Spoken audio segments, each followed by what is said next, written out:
नमस्कार दोस्तों, स्वागत है आपका YouTube चैनल हिंदी भाषा कुंज में।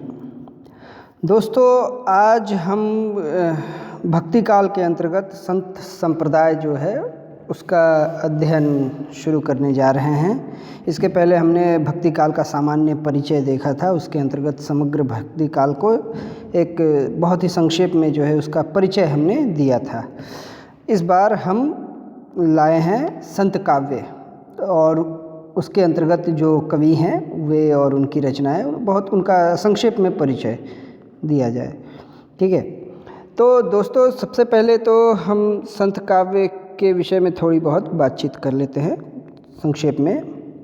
तो संत काव्य जो है, संत काव्य पर अनेक दार्शनिक व सांस्कृतिक विचारधाराओं का प्रभाव दृष्टिगोचर होता है, हमें दिखाई पड़ता है। संतों का जो जीवन दर्शन है, संतों के जीवन दर्शन और काव्य पर उपनिषदों का प्रभाव सबसे पहले हमें देखने को मिलता है। उपनिषदों में जो ब्रह्म, जीव, जगत और माया संबंधी विचार हैं, वे विचार संत कवियों ने यथावत ग्रहण किए हैं, उसको उसी रूप में उन्होंने ग्रहण किया है। इन सब चीज़ों के बारे में जो विचार हैं, संत काव्य में जो आत्मा की अखंडता या फिर अद्वैत रूपकता जो है, शंकर यानी शंकराचार्य के जो अद्वैत दर्शन है, उसका प्रभाव भी हमें देखने को मिलता है। इसके साथ ही साथ जो है, अगर देखा जाए तो सबसे अधिक और गहरा प्रभाव हमें देखने को मिलता है नाथपंथी योगियों का। नाथपंथियों का प्रभाव सबसे अधिक दिखाई पड़ता है संत काव्य पर, जिसके और उसमें गुरु की प्रतिष्ठा, तंत्र साधना आदि को संतों ने ग्रहण किया है नाथपंथियों से। सिद्धों का भी कुछ है प्रभाव उनमें देखने को मिलता है, विशेषकर जो रहस्यवादी साधनाएं हैं उसमें षट चक्र वगैरह जो है, ये सब चीज़ें देखने को मिलती हैं। किंतु इसके अलावा भी इस्लाम के संपर्क के कारण संत काव्य पर इस्लाम के जो एकेश्वरवाद है, यानी एक ईश्वर की वंदना, इसका प्रभाव भी दिखाई पड़ता है हमें। सिद्धों और नाथों से जो प्राप्त हुआ था, उनको परंपरागत रूप में यानी मूर्ति पूजा का विरोध किया था सिद्धों नाथों ने, जाति पाति का ऊंच नीच का निषेध किया था, धार्मिक कर्मकांडों का विरोध जो किया था, वो सारी चीज़ें जो है संत कवियों में भी देखने को मिलती हैं। उस परंपरा का उन्होंने अनुसरण किया है। इसके साथ ही सूफी दर्शन का जो है दाम्पत्य प्रतीक जो है, यानी घर परिवार का जो प्रतीक है, उस प्रतीकों का भी रहस्यवादी भावनाओं को व्यक्त करने के लिए संत काव्य में वो प्रयोग हुआ है। संत कवियों ने उसका प्रयोग किया है, स्पष्ट रूप से देखा जा सकता है। कबीर आदि में तो दिखाई पड़ता है। कबीर कहते हैं, सखी गाओ मंगलाचार, मेरे घर आए राजा राम भरतार, इस तरह से है। बार बार वो अपने आप को ईश्वर की पत्नी के रूप में अपने को प्रस्तुत करते हैं। संत कवियों ने जो है वैदिक साहित्य और वैदिक परंपराओं और कर्मकांडों की तो आलोचना की ही है, वह वास्तव में बौद्ध धर्म का परिणाम है। बौद्ध धर्म में इसकी परंपरा का आरंभ होता है, जब वैदिक कर्मकांडों का, परंपराओं का जो है वो आलोचना उसकी करते हैं। तो ये जो है वहाँ से प्रभावित हुए हैं संत कवि। संतों की जो निर्गुण भक्ति है, उस निर्गुण भक्ति में जो प्रेम तत्व की प्रधानता दिखाई पड़ती है, वो राधा जो वल्लभ संप्रदाय है, वल्लभ संप्रदाय के कारण वो प्रधानता दिखाई पड़ती है। इसी तरह संत काव्य की जो अभिव्यंजना शैली है, उसका पूर्ववर्ती जो काव्य धारा है, उनका प्रभाव उसके ऊपर पड़ा है। कबीर की जो रमैनी व उलटबांसी है, उसके ऊपर सिद्धों के चर्या गीत की स्पष्ट छाप हमें दिखाई पड़ती है। सिद्धों ने जो चर्या गीत लिखे हैं, उसकी छाया उस पर दिखाई पड़ती है। ब्रह्म और जीवात्मा के लिए जो दाम्पत्य के प्रतीक प्रयुक्त हुए हैं, वे सूफी दर्शन से लिए गए हैं। और माया का जो है मानवीकरण किया गया है। माया जो है, माया कबीर के काव्य में माया का बहुत ज़्यादा प्रयोग हुआ है। माया महा ठगनी हम जानी, तिन गुण फांस लिए कर डोले, बोले मधुरी वाणी। तो ये माया का मानवीकरण सूफी काव्य धारा की देन है संत काव्य में। तो इस तरह से संत काव्य जो रहा है, वो कई धाराओं से प्रभावित रहा है और उसको उसने आत्मसात करते हुए अपनी एक अलग पहचान भी बनाई है। अब आइए हम संत काव्य के अंतर्गत जो प्रमुख कवि हुए हैं, उनके बारे में संक्षेप में चर्चा कर लेते हैं। तो संत काव्य के कवियों में सबसे पहला और सबसे बड़ा नाम आता है कबीर का। कबीर को ही संत काव्य धारा के प्रवर्तक के रूप में प्रतिष्ठा प्राप्त है। कबीर जो हैं वो एक महान समन्वयवादी विचारक और प्रतिभाशाली कवि के रूप में प्रतिष्ठित हैं। वे रामानंद के शिष्य थे। रामानंद जो है एक माने आकाश स्वरूप जो है गुरु के रूप में प्रसिद्ध थे। डॉक्टर बच्चन सिंह उनके बारे में कहते हैं कि इतना जो है अद्भुत गुरु जिसके छत्र छाया में विरोधी विचारधाराओं के, विरोधी मान्यताओं के शिष्यों को फलने फूलने का मौका मिला, ये अद्भुत था। तो कबीर जो थे वो रामानंद के शिष्य थे और सिकंदर लोदी के समकालीन थे। लोदी वंश का शासन चल रहा था, मुग़ल अभी आए नहीं थे, बाद में आए। तो उन्होंने जो विभिन्न पुराण हैं, पुराणों की शास्त्रीय मान्यताओं का निषेध किया और स्वानुभूति पर बल दिया। यानी जो ज्ञान है पुस्तकीय ज्ञान न हो, अनुभूति किया जाए, सत्य की अनुभूति की जानी चाहिए। उन्होंने निर्गुण और सगुण से, जो दोनों से परे एक ब्रह्म की योगमयी भक्ति की उपासना का दर्शन प्रस्तुत किया, जो निर्गुण सगुण से परे हो। कबीर ने अद्वैतवाद, विशिष्टाद्वैतवाद, फिर नाथ सूफी मतों को ब्रह्म जीव माया और ये जो साधना है, इन संबंधी धारणाएं जो थी, इन सभी धारणाओं का समन्वय करते हुए उस चीज़ को सभी वर्गों और जनसाधारण के लिए सुलभ किया था। जीवन के जो चिरंतन सत्य हैं उसको सरल सुबोध वाणी में प्रस्तुत करके कबीर ने धर्म साधना में स्वानुभूति, प्रेम और आचरण की पवित्रता पर बल दिया था। कबीर की जो भक्ति साधना है वो कर्मकांड पर आधारित न होकर मानसिक है, जहाँ धर्म, संप्रदाय, जात पात, ऊंच नीच का कोई विभाजन नहीं है, वहाँ केवल प्रेम की प्रधानता है। इसलिए कबीर के काव्य में हम देखते हैं राम रहीम, केशव करीम, जो है रघुनाथ रहमान, इनका जो है ये नामवाची शब्द आए हैं और इसके माध्यम से वे जो है इसी चीज़ को प्रतिफलित करते हैं, इसको ही प्रतिबिंबित करते हैं कि कोई भेद नहीं है वहाँ। कबीर का महत्व इसमें भी है कि एक युग दृष्टा और तत्वदर्शी कवि के रूप में उन्होंने जो है स्वानुभूति पर आधारित प्रेम प्रधान भक्ति को सर्वसाधारण के लिए जनभाषा में प्रस्तुत किया और भक्ति आंदोलन का मार्ग प्रशस्त किया, जो उस युग की सबसे महत्वपूर्ण आवश्यकता थी उस वक्त की। साथ ही सामाजिक दृष्टि से, अगर सामाजिक दृष्टि से हम देखें तो धर्म, संप्रदाय, जाति और ऊंच नीच का खंडन कर सामाजिक समरसता जो है, एक हार्मोनी है, सोशल हार्मोनी के लिए उन्होंने जन जागरण का कार्य किया था।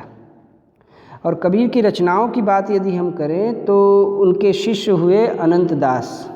अनंत दास ने कबीर की रचनाओं का संकलन किया कबीर परिचयी के नाम से, जिसमें कबीर की साखियाँ और रामायणी के रूप में वे संग्रहित हैं। किंतु बीजक नाम से जो कबीर की रचनाएं हैं उसका संग्रह जो है कबीर पंथियों में अत्यंत सम्माननीय है। बीजक जो है जिसमें कबीर के दोहे हैं ही, साखी, शबद और रामायणी, ये 3 मुख्य भाग हैं। इसके अलावा भी उसमें और चीज़ें हैं, लेकिन प्रमाणिक माना जाता है साखी, शबद और रामायणी को। ठीक है।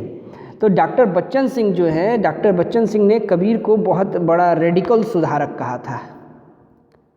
रेडिकल सुधारक कहते हुए उन्होंने एक पंक्ति कही है, वो पंक्ति मैं आपके सामने प्रस्तुत करना चाहता हूँ। वे कहते हैं बच्चन सिंह कि वे कोई पंथ या संप्रदाय खड़ा करने के पक्षपाती नहीं थे। सामंती समाज की जड़ता तोड़ने का जितना काम अकेले कबीर ने किया, उतना अन्य संतों और सगुन मार्गियों ने मिलकर भी नहीं किया।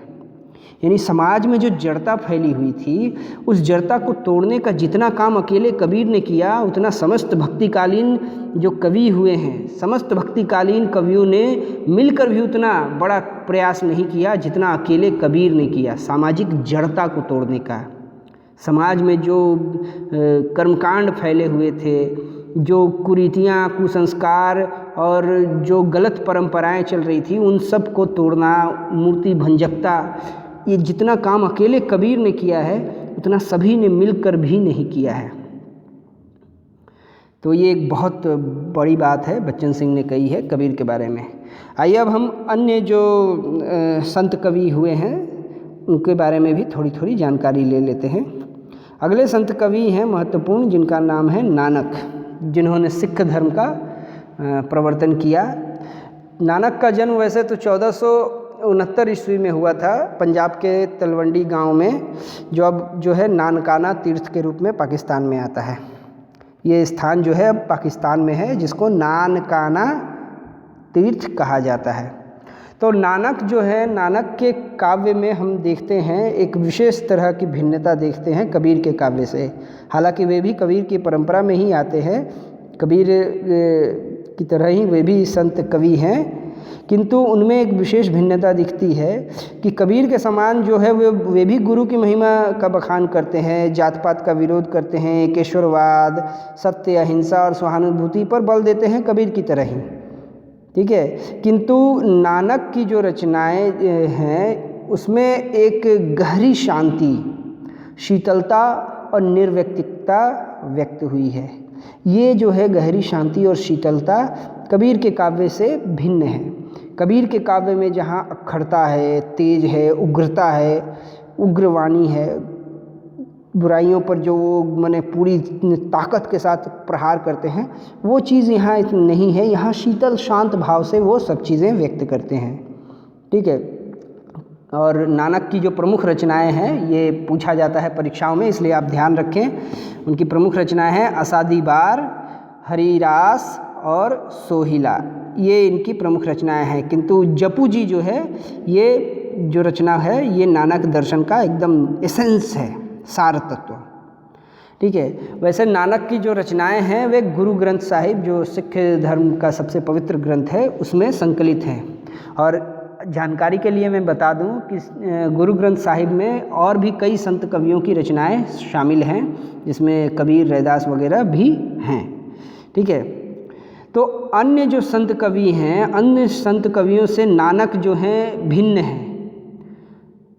जितने भी संत कवि हुए हैं उन सभी में से नानक जो है एक बात में बिल्कुल अलग हैं, वह यह है कि सभी संत कवियों ने नारी की निंदा की है, कबीर ने भी की है। इतना तेजस्वी व्यक्ति भी नारी की तरफ से अगर देखें, नारी की दृष्टि से, तो उन्होंने नारियों को जो है बहुत उपेक्षित रूप से देखा है, उनकी निंदा की है। नारी नरक का द्वार, इस तरह से कहा है। किंतु बस एकमात्र संत कवि हुए हैं नानक, जिन्होंने नारियों की निंदा नहीं की, बल्कि उसकी अवमानना पर ही प्रश्न उठाया है कि क्यों उनकी अवमानना की जाती है। तो इस मामले में नानक जो हैं वो सभी संत कवियों से भिन्न दिखाई पड़ते हैं, ठीक है। अब आगे चलते हैं। अगले संत कवि जो बहुत महत्वपूर्ण स्थान रखते हैं वो है दादू। तो इनका पूरा नाम दादू दयाल है। तो दादू ने भी अपना एक पंथ खड़ा किया था, जिसका नाम दादू पंथ है। तो इनका जन्म 1544 ईस्वी में अहमदाबाद यानी गुजरात में हुआ था। तो कबीर जो थे दादू के आदर्श थे। दादू जो है अपना आइडियल मानते थे कबीर को। किंतु एक विशेष बात इनमें जो दिखाई पड़ती है वो भी दूसरे संत कवियों से भिन्न है इस मामले में दादू, वो ये है कि इन्होंने निर्गुण भक्त होने के बावजूद, निर्गुण भक्ति करने के बावजूद उन्होंने सगुण भक्ति को भी महत्व दिया। अन्य निर्गुण भक्तों ने जो है सगुण भक्ति की आलोचना की, किंतु इन्होंने सगुण भक्ति को भी महत्व दिया था। और इनकी प्रसिद्ध रचना जो है, ये पूछा जाता है परीक्षा में, इसलिए याद रखिएगा, हरडे वाणी, हरडे वाणी नाम से उनकी रचनाओं का संग्रह जो है वो प्रसिद्ध है, ठीक है। तो इनके जो प्रमुख शिष्य हुए हैं ये भी पूछ लिया जाता है परीक्षा में कभी कभी, कौन कौन हैं, तो वे हैं रज्जन और सुंदरदास। ये दादू दयाल के प्रमुख शिष्य हैं, ठीक है। दादू की जो भाषा है वो भाषा कबीर की काव्य भाषा की अपेक्षा सरल और बोधगम्य है। कबीर जो है उनकी भाषा में कहीं कहीं जो है हमें क्लिष्टता दिखाई पड़ती है, समझने में दिक्कत आती है।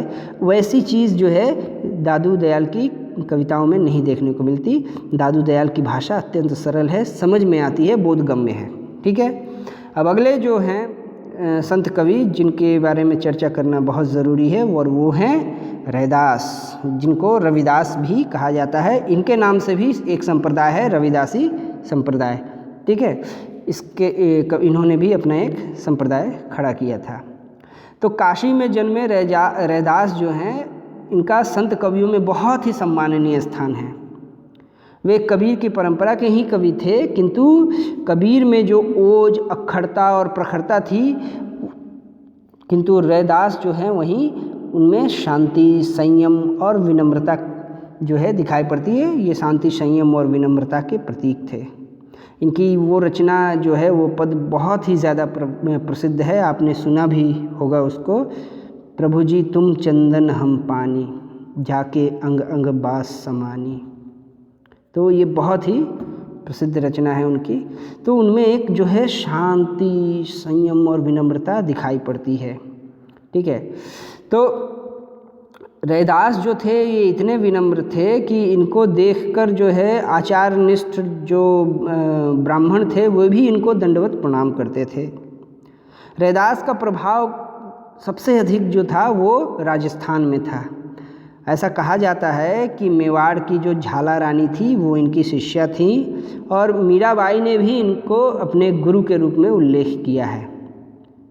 रैदास की काव्य भाषा की बात करें यदि, तो उनकी काव्य भाषा ब्रज है, जिसमें अवधी, राजस्थानी, खड़ी बोली और उर्दू फारसी के जो हैं, अरबी फारसी के शब्द हमें देखने को मिलते हैं, उसका मिश्रण देखने को मिलता है।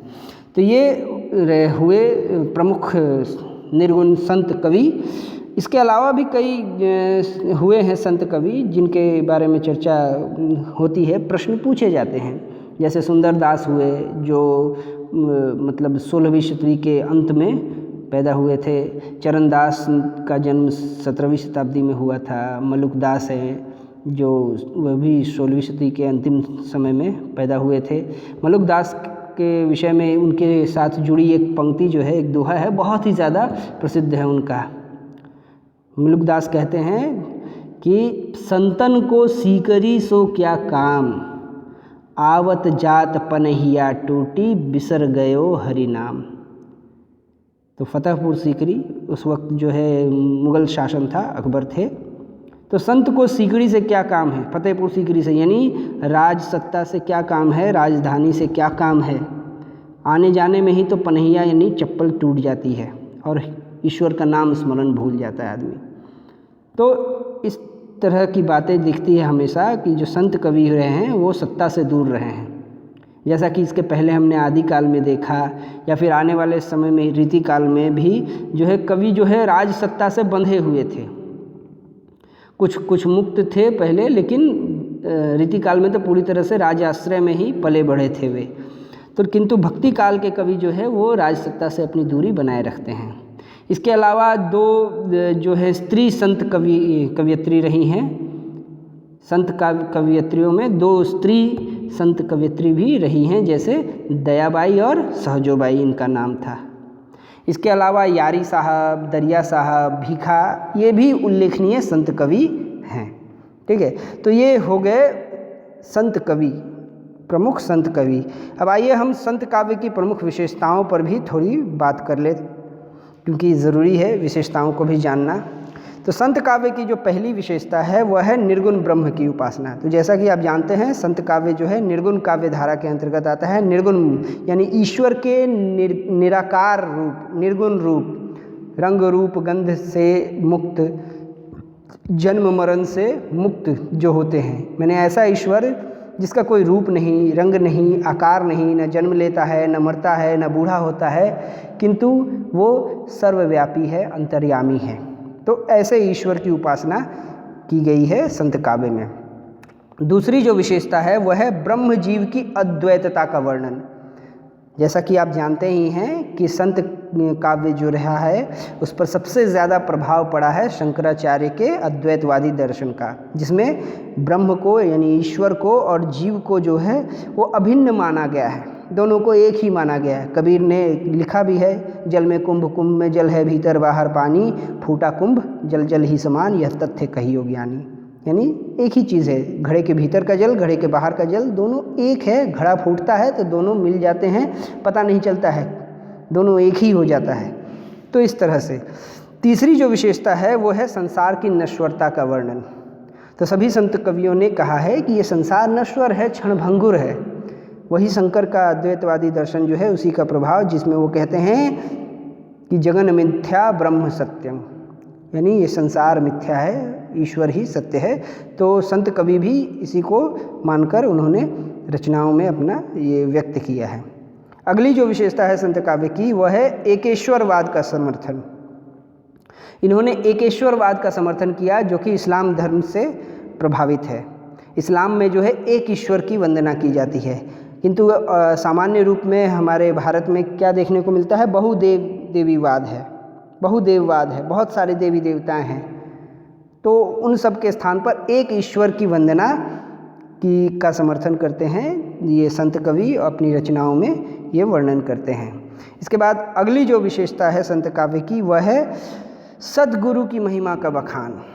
हालांकि सगुण भक्ति कवि जो रहे हैं वो भी सद्गुरु की महिमा का बखान करते हैं, किंतु निर्गुण कवियों ने तो सद्गुरु की महिमा का बखान सुपरलेटिव में किया है, माने ऐसा कि आप इसकी तुलना नहीं कर सकते। और इस मामले में कबीर के जो हैं गुरु से संबंधित पद बहुत ही माने अद्भुत हैं। और एक पद तो सभी जानते हैं, गुरु गोविंद दोऊ खड़े काके लागू पाए, बलिहारी गुरु आपने गोविंद दियो बताए, ये तो सभी जानते हैं। इसके अलावा भी बहुत सारे हैं। वो कहते हैं सतगुरु की महिमा अनंत, अनंत किया उपकार, लोचन अनंत उघाड़िया, अनंत दिखावन हार, पीछे लागा जाई था लोक वेद के साथी, आगे ते सतगुरु मिल्या दीपक दिया हाथी। इस तरह से बहुत सारी है जिसमें गुरु की विशेष महिमा का बखान किया गया है। अगली जो विशेषता है वो है जाति पाति ऊंच नीच का निषेध, और ये संत काव्य की सबसे महत्वपूर्ण देन है। समाज में जो दबा कुचला दलित वर्ग है, निम्न जाति के लोग हैं, उनके साथ जो अन्याय अत्याचार शोषण किया गया है, उनको इतना हीन भावना से ग्रसित कर दिया गया था कि उन्होंने भी अपने आप को स्वीकार कर लिया था कि हम इस जन्म में ये शूद्र के रूप में जन्म लिया है हमने, तो हमें ये सब भोगना है। वो अपने आप को महसूस करने लगे थे कि हम नीचे कुल के हैं, हम हीन हैं। लेकिन संत कवियों ने जो है उनके भीतर आत्मसम्मान पैदा किया, जिसमें कबीर का स्थान सबसे महत्वपूर्ण है। उन्होंने गौरव, आत्मगौरव की भावना पैदा की और जात पात ऊंच नीच का निषेध किया। कबीरदास जी ने कहा भी ना, जाति न पूछो साधु की, पूछ लीजियो ज्ञान, मोल करो तलवार का, पड़ा रहन दो म्यान। तो जात पात ऊंच नीच का निषेध किया है। ईश्वर के समक्ष सभी एक समान है, कोई ऊंचा नहीं, कोई नीचा नहीं, कोई बड़ा कोई छोटा नहीं है, सब एक समान है। धर्म का, जाति का भेदभाव, इसका निषेध उन्होंने किया। अगली जो सातवीं विशेषता है संत काव्य की वह है धार्मिक बाह्य आडंबरों और कर्मकांडों का निषेध। तो धर्म में जो कर्मकांड और बाह्य आडंबर आते हैं, यही जो है धर्म को दूषित करने वाले होते हैं, और इसके कारण से धर्म जो है वो बिल्कुल निष्प्राण होने लगता है, वो गलत राह पकड़ लेता है, उसमें विकृतियाँ आने लगती हैं, वो परवर्टेड होने लगता है। इन चीज़ों को लेकर के संत कवियों ने आलोचना की और इनका विरोध किया, उन्होंने दर्ज किया। ठीक है, जैसे जो है दाढ़ी बढ़ाने का एक बहुत बड़ा ट्रेंड था, और कपड़ा रंगा लिया, गेरुआ वस्त्र धारण कर लिया, अपने आप को साधु सन्यासी लोग कहने लगे। तो कबीर उनको कहते थे कि मन न रंगायो जोगी, रंगाई लियो कपड़ा, और दाढ़ी उगा के बन गयो बकरा। ठीक है, तो इस तरह से करते थे। फिर वहाँ जो है मस्जिद में एक जो है अजान देने की परंपरा है, उसका भी निषेध उन्होंने किया। कबीरदास जी ने कहा कि कंकड़ पत्थर जोड़ के मस्जिद लियो चुनाए, ताचड़ी मुल्ला बांग दे, बहरो हुआ खुदाए। कि खुदा क्या बहरा है, भगवान बहरा है, सुनाई नहीं देता, इतना ज़ोर से चिल्लाते हो ऊपर चढ़ के। इसके समर्थन, इसका विरोध करते हुए उन्होंने जो है एक अलग सी बात कही कि चींटी के पग नेवर बाजे, सो भी साहब सुनता है। अगर चींटी के पैर में घुंघरू बज रहे हों, सोचिए चींटी कितनी छोटी, उसके पैर के घुंघरू कितने छोटे होंगे, उसके पैर के बजने वाले घुंघरू को भी साहब सुनता है, यानी ईश्वर सुनता है। इतना चिल्लाने की ज़रूरत क्या है भाई, चिल्ला चिल्ला के। और अब तो हम देखते हैं कि तरह तरह से कथा होती है, जागरण होता है, माइक लगा के खूब शोर, पूरा एकदम दिमाग का दही कर दिया जाता है। ईश्वर का स्मरण जो है शांत मन से एकाग्र होकर करना होता है। चिल्लाने से ईश्वर नहीं सुनते हैं, ईश्वर चिल्लाने से ही सुनते हैं ऐसा नहीं है। तो इन सब जो चीज़ें हैं, बाह्य आडंबर, धार्मिक कर्मकांड जो है, यज्ञ पग तीर्थ वगैरह जो है, इन सब का निषेध उन्होंने किया है, कबीर ने और दूसरे लोगों ने जो संत कबीर हैं। अगली जो विशेषता है वो है स्वानुभूति पर बल। स्वानुभूति, धर्म में स्वानुभूति ही जो है जो बहुत महत्वपूर्ण स्थान रखती है, विशेष स्थान रखती है। धर्म का एसेंस है वो। धर्म को अनुभव करना होता है, वो अनुभव की चीज़ है, वो कर्मकांड दिखावे की चीज़ नहीं है। उन्होंने अनुभूति पर बल दिया है। किताबी जो ज्ञान है हम लेते हैं, रट लेते हैं और बस उसको हम शास्त्रार्थ करते हैं, दूसरों से बहस में लगाते हैं, वो जो है बिल्कुल बकवास चीज़ है। जब तक कि हम उस चीज़ का अनुभव न करें वो हमारे ज्ञान में समाहित नहीं होता। तो ये स्वानुभूति पर वो विशेष बल देते थे संत कवि। अगली जो विशेषता है वह है रहस्यवादी भावना की अभिव्यक्ति इन्होंने की है संत कवियों ने। षट चक्र की बात की है, कुंडली जागरण की बात की है, फिर से इनके जो है उलट बासियाँ अगर देखी जाएं, कबीर की तो उलट बासियाँ बहुत ही प्रसिद्ध है। एक अचंभा देखा रे भाई, ठाढ़ा सिंह चराए गाई, पहले पूत पाछे भई माई, चेला के गुरु लागे पाई, जल की मछली तरवर ब्याई, पकड़े बिलाई मुर्गे खाई। तो विरोधाभासी चीज़ों को लेकर के ये उलटबासियाँ रचते हैं, एक रहस्यमय संसार की रचना करते हैं। तो ये रहस्यवादी भावना दिखाई पड़ती है संत कवियों में। और अंतिम विशेषता की बात आज मैं करूं इस वीडियो में, तो वह है इनकी भाषा और काव्य शैली को लेकर। तो इनकी भाषा जो है सधुकड़ी कही जाती है, साधुओं की भाषा। क्योंकि साधु जो है, साधु का स्वभाव है कि वो भ्रमणशील होगा, वो घूम घूम कर पूरा देश दुनिया देखेगा। और चूँकि वो सभी जगह भ्रमण करते रहते हैं तो इसलिए सभी क्षेत्रों की भाषा के शब्द जो है उनके पास जो है संग्रहित हो जाते हैं। वो जब बोलते हैं तो उनमें अलग अलग भाषाओं के शब्द हमें देखने को मिलते हैं। तो संतों की भाषा में जो है ये चीज़ दिखाई पड़ती है, इसलिए उनकी भाषा को सधुकड़ी कहा गया है। और इन्होंने जो रचनाएं की हैं, जो भी काव्य लिखे हैं, वे सभी मुक्तक रहे हैं। मुक्तक यानी जिसमें कथा जो है विस्तृत रूप में न हो, संक्षेप में जो है छोटे छोटे काव्यों की रचना, जिसमें सबसे ज़्यादा जो है दोहों की रचना हुई है। इसके अलावा कुछ पद भी लिखे गए हैं कवित्त या छप्पे में, इस तरह से लिखे गए हैं। तो वे सभी मुक्तक काव्य शैली है। तो मुक्तक काव्य शैली का प्रयोग इन्होंने सबसे ज़्यादा किया है। तो आज की इस वीडियो में हमने संत काव्य का जो है ये एक तरह से देखा परिचय, जिसमें सभी संत कवियों को हमने जो प्रमुख हैं उनके बारे में संक्षेप में चर्चा की, उनकी प्रमुख रचना को लेकर के कही बात, संत काव्य की प्रमुख विशेषताओं को देखा।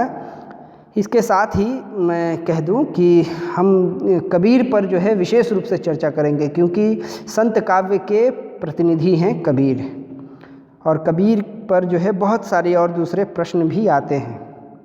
इस कारण से कबीर पर विशेष रूप से चर्चा होनी चाहिए, इसलिए अगला वीडियो जो है वो कबीर पर होगा। तो आज के लिए इतना ही, धन्यवाद।